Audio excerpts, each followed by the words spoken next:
Wrong way here. Where did that? Woohoo! Happy Countdown. 2022.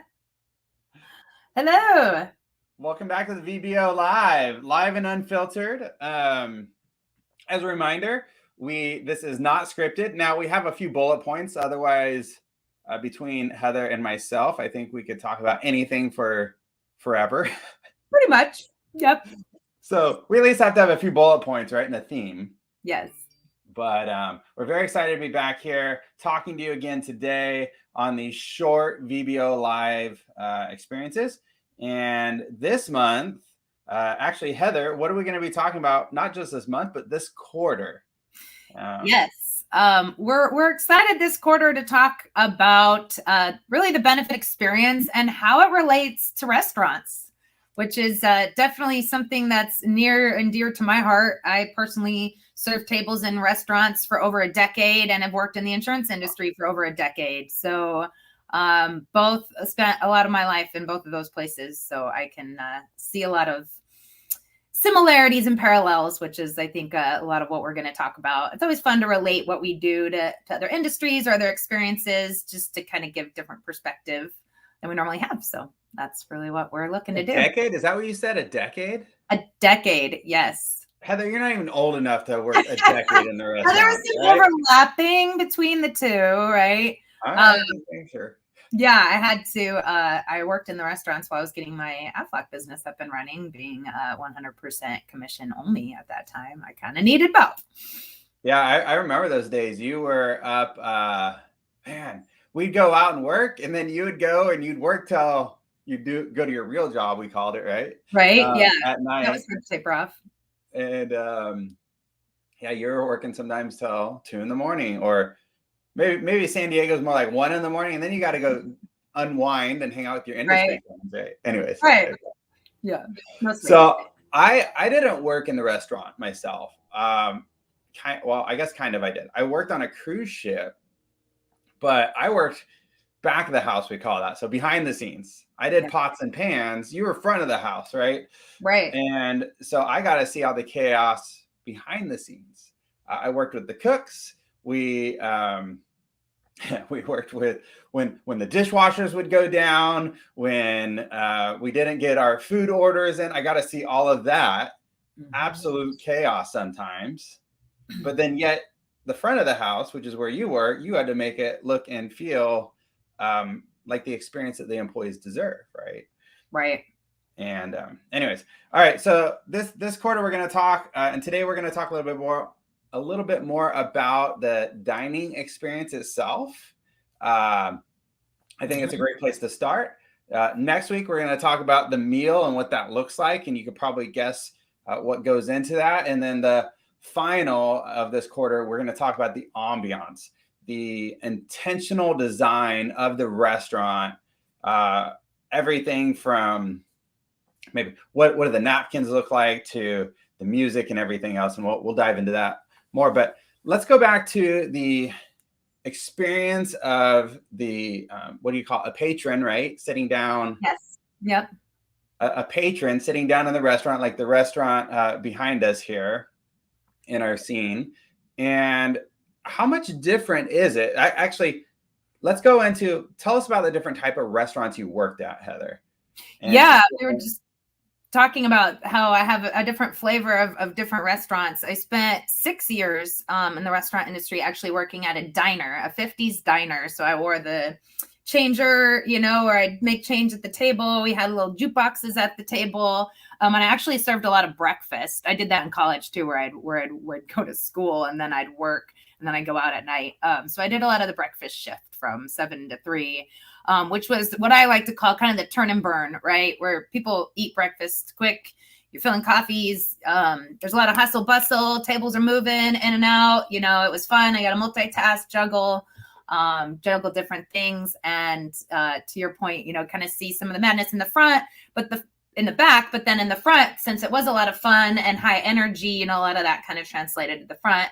And then later on, I actually worked at Dave & Buster's, which you can imagine is a little different experience. What's interesting about Dave and Buster's is I started out as a cocktail waitress where I would go around all the games and ask people if they want drinks. So that was interesting. And then I ultimately got moved over to the dining room, which does have white linen tablecloths and is meant to be a little more of a sit down dining experience. And then after that, I went to PB Ale House, which was a brewery on the water in PB. So very different experiences, a lot of commonalities, of course, between them, and what goes into running a restaurant and serving patrons and making it, a good experience they want to come back to. But definitely different vibes. And I've never worked in a high-end like steakhouse type place, but you've ate there. I was just gonna say, but I'm a foodie, so I've definitely eaten at plenty of those places. So I've got to experience that as well as a patron, as I'm sure many others have. But very different experiences going in as a server, and I think for the patrons as well. Yeah. So let's think about Dave and Buster's. And by the way, I remember my first experience at Dave and Buster's coming from a small town in Oregon and then going to Hawaii. Like, have you been to Dave and Buster's? Never been, never heard of the place. And the first time I ever went, I thought it was like it was an adult playground. It was amazing. Pretty much my mind was blown. Alcohol. Well, and I just turned 21. Oh, wow. So even more. It was fun. Yeah, living in Hawaii, and I was just turned 21, and I went to Dave and Buster's. But the experience there it's fast paced. It's go, go, go. Yeah. Maybe sitting in the fine dining, as they would call it, their fine dining is a little bit more relaxed. And I've ate there for lunch myself. But we go to the bar. Actually, we had a lot of team events there too, right, Heather? At least here in San Diego. Yeah. Going there to the bar, and it was always go, go, go. Now, think about that energy that goes into that, right? So how would you act? I guess, yeah, how would you act as a server? And how would you deal with the people that were there to really go have fun and play games? I mean, was it a long drawn out, sit there at the bar for 3 hours, wait for your meal, or was it a little bit more fast paced? So tell us about some of that experience. Well, yeah, especially on the cocktail side, and we would people would be coming and going and playing games and coming back, and you'd have to be there when they need you, but not hang around all the time. And a lot of that same energy was in the back of the house as well, right? Just kind of constant movement, essentially. And so it was interesting, as we're talking, it's bringing me back to my restaurant days. But kind of like we're saying, like the setup and the experience of it all, even on the back of the house, right? So if we go a little back to the behind the scenes, like when I came on for a shift, there's a lot of prep work that I had to do to get things ready for the patrons to come in. And then when they're there, you have this segment of where you're tending to their needs, you're making sure you're getting their food, you're bussing their table. And then at the end of the night, there was back end things that we had to do to wind the restaurant down, right? We had to do the cleaning, we had to roll the silverware, and we had to prepare it to make sure that transition to the next day was good. And we keep talking about how it's so similar to our industry, but when you look at it that way and kind of the segments that we have, it's very similar, right? Going into an enrollment, there's very intentional things that have to be done to craft that experience for, in the employee benefits world, really the end user being the employee and the experience that they're having in their benefits world. And then likening it to, of course, the patrons that come in and what needs to be prepared for that experience for them. And then again, what's going on behind the scenes, right? Like you said, you saw the food not coming out and all of that. And then being kind of back and front of the house. When I was in the back of the house, it was like, hey, where's my food? Like, come on, I need a rush order ticket on that, right? Like running over to the bar, grabbing that. And then as soon as you walk out that door, it's like, got to seem calm. And it's expected, right? And so I think about that, and let's bring that back into the employee benefits side, is the employee sitting down with the benefit counselor, or even going through enrollment on their own, or however they're going to get that engagement experience. If we're working with a construction company or a toy company, we've done some toy companies, those are fun. It's a very different experience, and we're probably going to treat it very differently. But there are going to be some commonalities, which we can discuss in a second. But ultimately, we got to craft the way we talk to people, the way that we promote, heck, give away incentives. It's very different in different types of atmospheres. I go back to that. Construction is very different than the engineers. Right. Dave and Buster's is going to be very different than Fleming's or something like that. And people are going to expect a different experience. So are we crafting our message to employees to meet them where they are or to reflect how they are? And even if it's going crazy behind the scenes, are we still keeping the calm up front? Right. And sometimes it's okay to be a little crazy. I go back to our construction client. We have a lot of construction. They're fun. They're okay with a little bit of crazy, but our engineers are not usually. No nonsense. Yes, the no nonsensers. Right. They want us to be prepared and know our stuff. And if we don't know it, where to get it. But regardless of what's happening behind the scenes in the restaurant, if everything's going crazy, the front facing or the front of the house, I think needs to make sure that we're making it look and feel calm, right? We want them to come back for this experience. Does this make sense? Yeah, it makes sense. And the other thing we talked about, which makes a lot of sense, is even though there's those differences with the commonalities, there is a baseline of expectation, right? So whether I'm going to Dave & Buster's or I'm going to Fleming's or I'm going to PBL House, like I expect my food to be warm and good, right? I expect the service to be good. And I want a good atmosphere, whatever atmosphere I've chosen that to be in.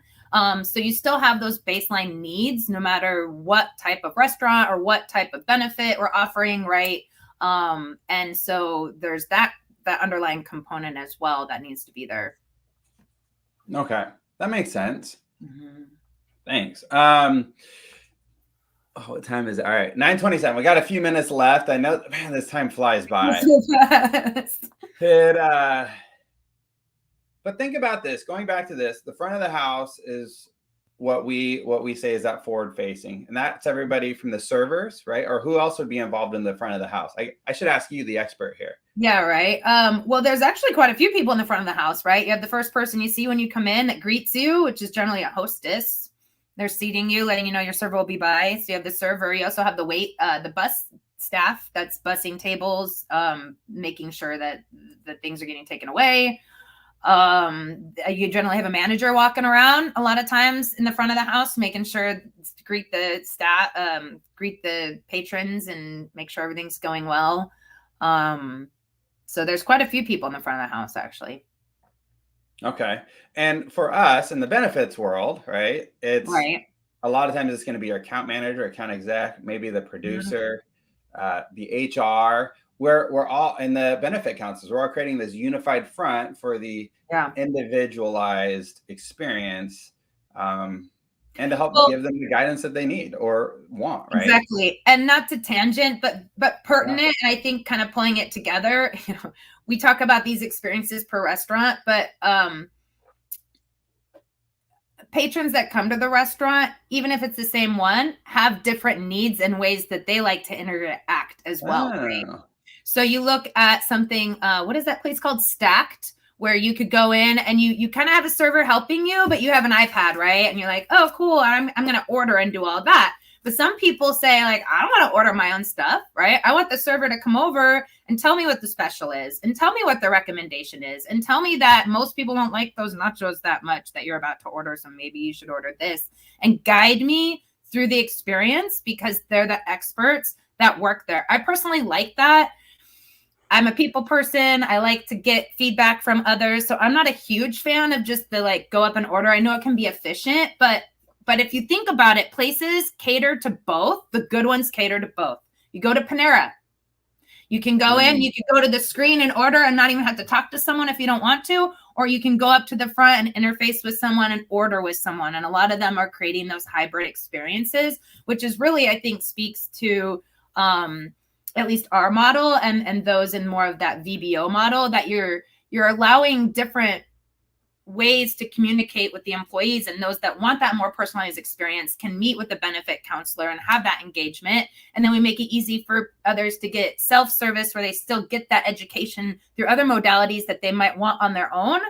But we're offering it, you know, within the same company, even within the same restaurant. So I think that's a really good parallel. I hadn't even thought of it until just now. Like Chili's, and I think Red Robin's is that way now. Yep. And or Olive Garden, you could pay at the table or you could pay at your server, right? They have the little, it's all moving towards technology. But I think the point is we don't want to lose the human touch with the technology.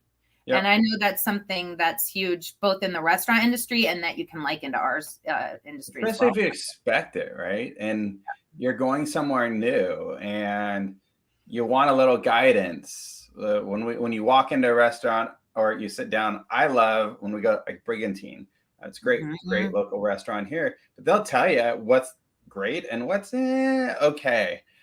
And it's all subjective, of course, but you at least get a little feedback, and the experience there is, I mean, I think it's fantastic. And it's a slower experience there. It's a little more fine dining, but they're having, I think like everybody else, they're a little bit slower. They're having a hard time with staffing, but they make it feel good. And it's because of the service. I think they train their service very well. But yeah, you can, oh, wow, we could go a long ways with this because you could pull apart different fast food companies and some like In-N-Out train their people really well and they're happy. And but anyways, all right. There's a reason why we decided to keep it to 15 minutes. We don't want to yak all your ears off. Oh, like I said, we're talkers. We could go on and on, but but you know, it's just fun to interact, be a little off the cuff. Hopefully people join us either live or recorded, just to get a little different viewpoint than they currently have, which is what this is all about. So thank you for joining us today. Yep. Thank you. Have a fantastic day. Great to see you again, Heather. As always, although I know it's virtual today, but I guess we see each other every week anyways, but always love seeing your smiling face. Have a great day. All right, everyone. See ya. Bye.